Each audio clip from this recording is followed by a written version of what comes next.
Hey guys, what's going on? It's me, Jay. I'm here with sad news to report. Yesterday, on the passing of quite possibly the voice of uh, many generations, particularly those of Gen X and uh, millennials, James Earl Jones. James Earl Jones had a prolific career, born in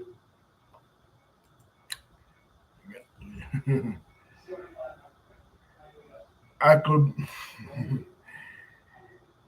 Aclabuta, Tennessee. Aclabuta, Mississippi, in 1931.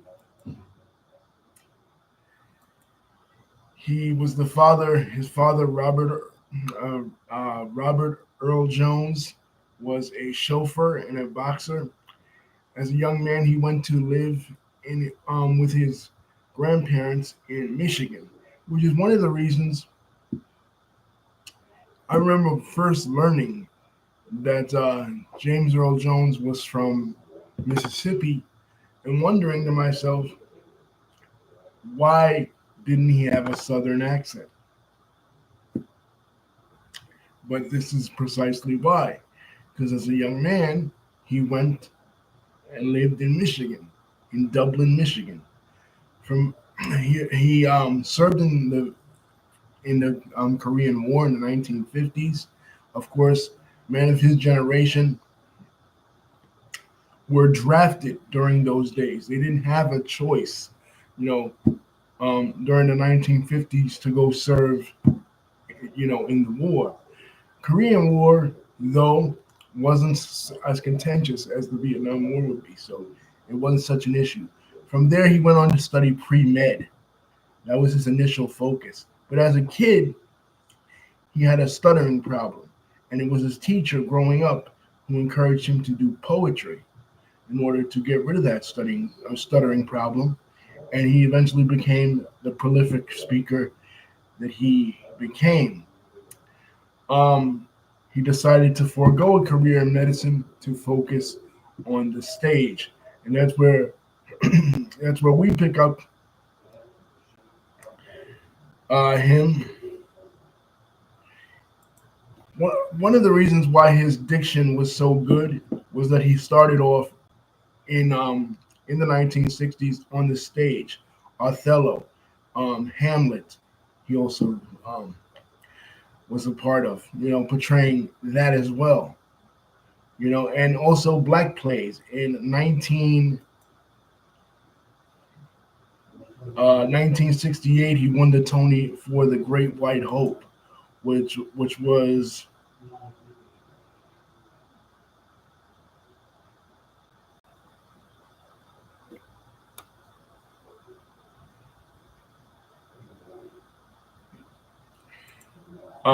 was a movie about um, the fight. We talked about it before, the fight of the century, 1910.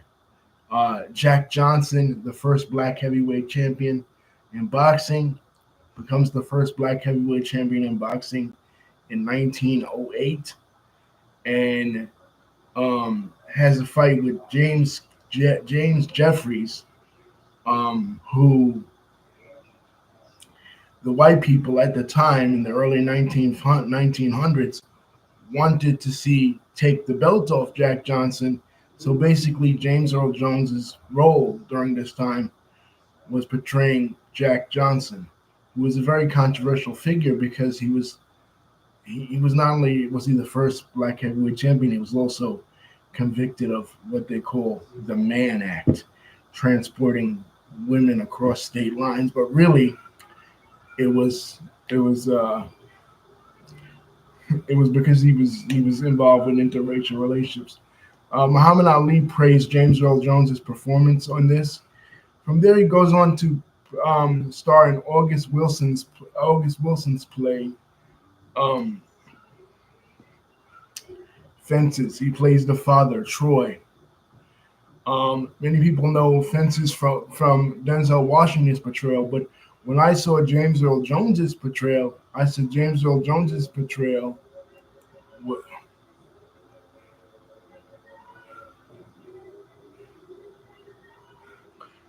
Hey Lisa, what's going on? I didn't see you, Lisa. Sorry. Yes, Lisa put me on a lot of this stuff, especially his stage career, because I had no idea about his stage career. I knew about him, honestly, from Star Wars and from Coming to America. Star Wars was in 1977. Coming to America was in 1988.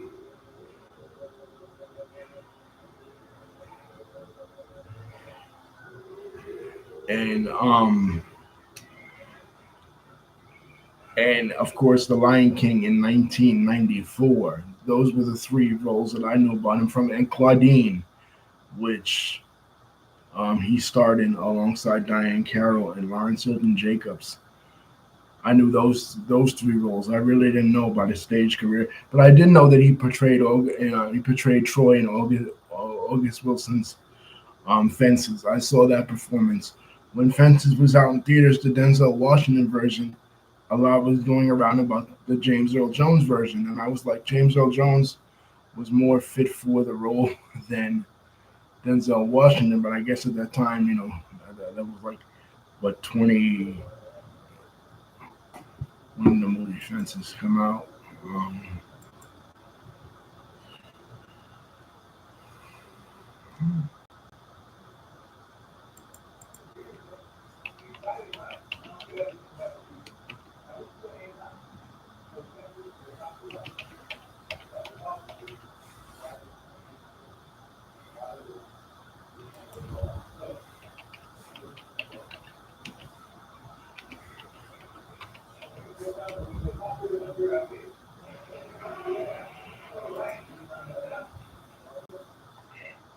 2016. I was going to say 15. 2016, and I guess James Earl Jones was a little old by that time to play it. He also played in Field of Dreams. I think he was Satchel Paige in Field of Dreams. Of course, George W. Bush's favorite movie, and a lot of people's favorite movie. James Earl Jones, like I said, he was a guest, and I knew of his guest appearance role in Will and Grace. That Will and Grace episode that he was in was so funny because uh, Jack, Sean Hayes' character, is doing his one man show, right? And James Earl Jones is improvising. So he wants James Earl Jones to do a scene from Sex in the City. So he's like, you got to be less James Earl Jones and more James Girl Jones. And James Earl Jones, who has a naturally deep baritone voice, which is one of the reasons why they picked him for Star Wars, um, has to lower his voice several octaves in order to portray basically the character of Carrie from Sex in the City.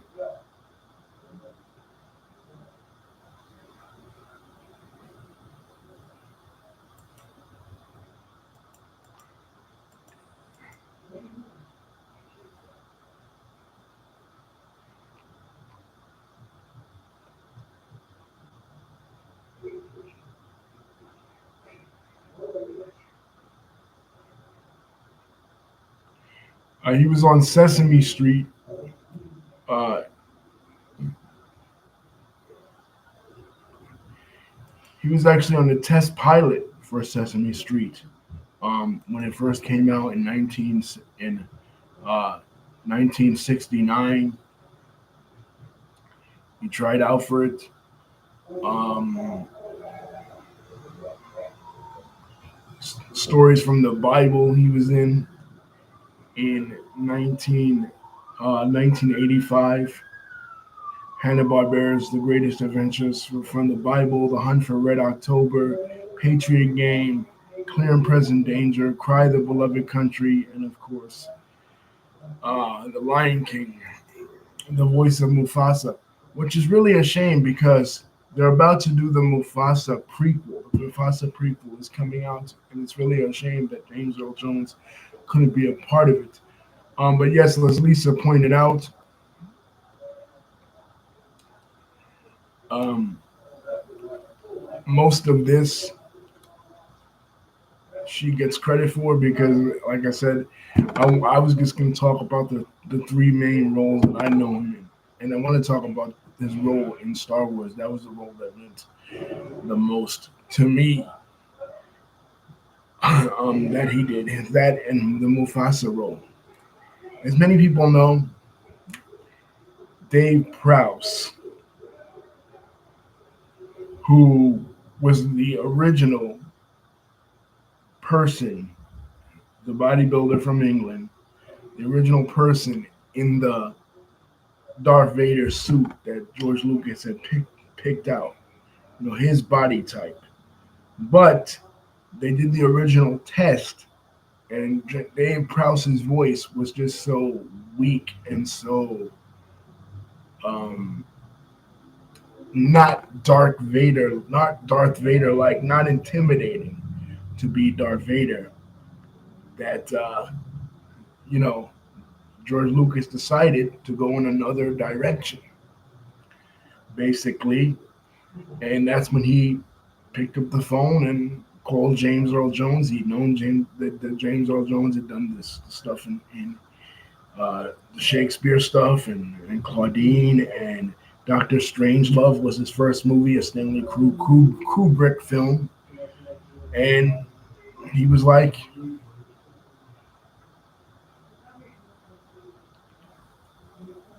you're better fit for it. And since that time, James Earl Jones has been the voice of Darth Vader up until very recently. They did um, the Kenobi series where Hayden Christensen took over. But even Hayden Christensen in the prequels, he's tried to match uh, James Earl Jones's cadence. Like many people complain that the way that he spoke was weird and wooden and like why does he sound like a robot? It was because he was when he was speaking, he was trying to mimic uh, James Earl, the way that James Earl Jones spoke, but he just couldn't. He just couldn't pull that off. And then, of course, 2005, they do Revenge of the Sith when when Darth Vader, morphs into James Earl Jones. They do the Frankenstein scene.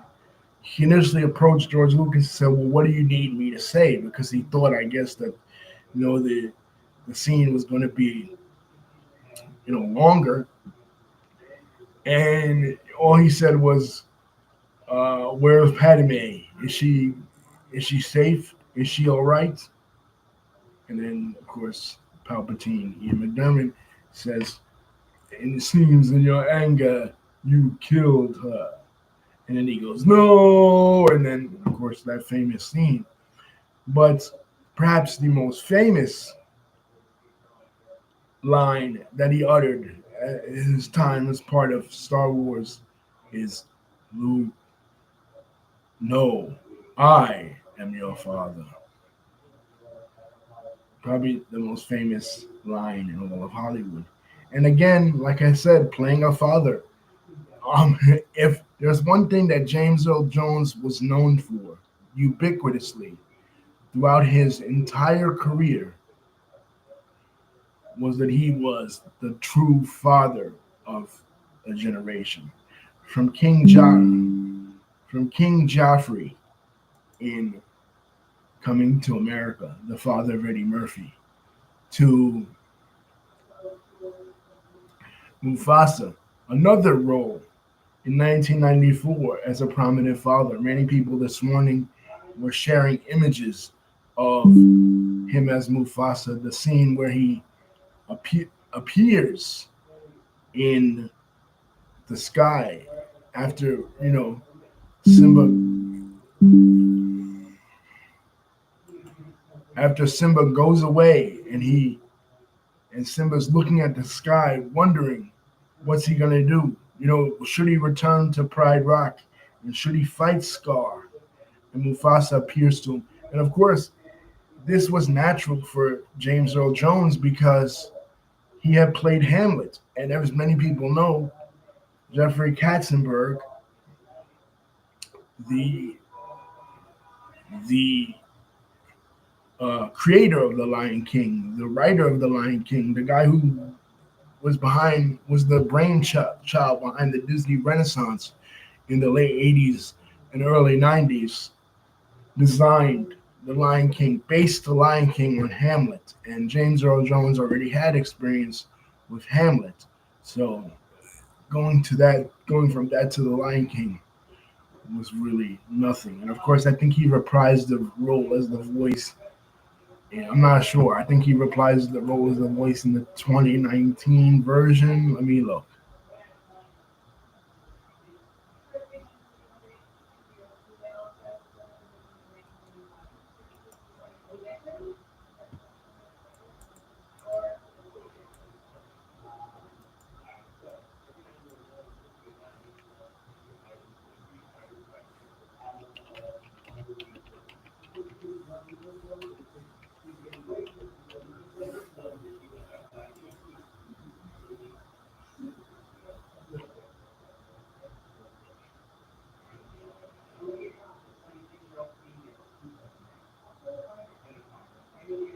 Yeah, he did. He reprised the role in 2019 live action version.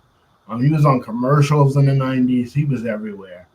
His voice was distinctive. He had the most distinctive voice and the deepest voice ever, you know, in Hollywood. And he really will be missed, man, because so much is happening right now as far as like the Star Wars French. Well, not really, but um, as far as like they're doing so much or trying to do anyway. It's failing, but they're trying to do so much with the Star Wars franchise. And other than Carrie Fisher, of the main cast, James Earl Jones is the second one to really go. Like, of course, we know Dave Prowse is gone. We know the guy who originally played Boba Fett is also gone. But these guys, they were behind mask. James Earl Jones was only the voice, but the Darth Vader voice made the character, guys. If it wasn't for that voice, I don't think the character would have been as distinct and made as much of an impact as it did. You know what I'm saying? Because when he spoke, he seemed as if he had authority. He seemed as if he was menacing, and that's what made the character so iconic. That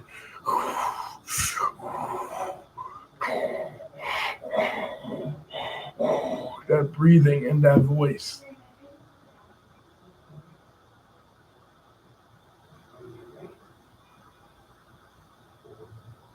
I find your lack of faith disturbing.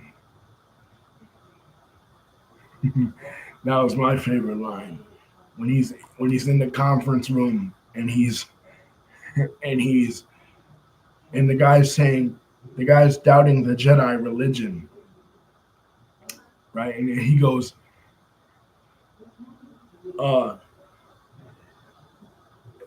that religion hasn't helped you conjure up the stolen data tapes. And he goes, I find your lack of faith disturbing. And James Earl Jones wasn't British, but because of his training, like I said, in Shakespearean acting, he was able to channel British type mannerisms for that. And as well, he also started the remake of Coming to America in 2021 as reprising his role again as King Jaffe. So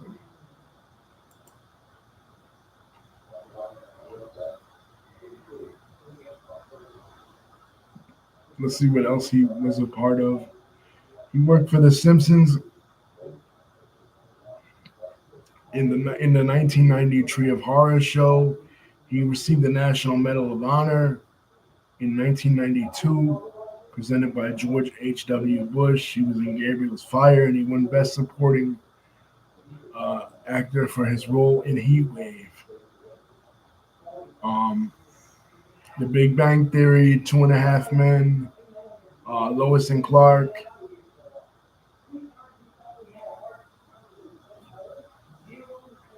In 2009, he was presented with the Screen Actors Guild Award by Forrest Whitaker.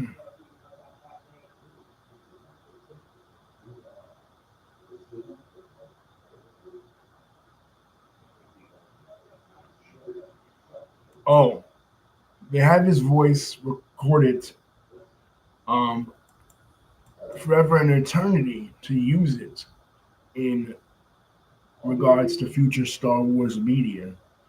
He used a special machine during the Kenobi, uh, a, a re-speecher machine.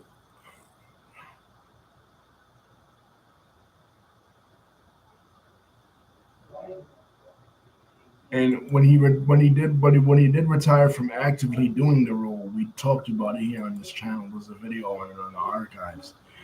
He was a Roman Catholic.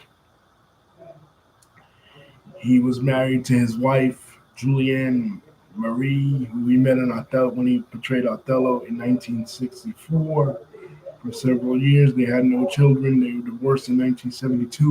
In 1982, he married Celia Hart, with whom he had a son, Flynn. Hart died from ovarian cancer in 2016. He had type 2 diabetes, of which he was diagnosed. He had for 20 years. He was diagnosed in the mid 90s after he had fallen asleep while exercising at a gym.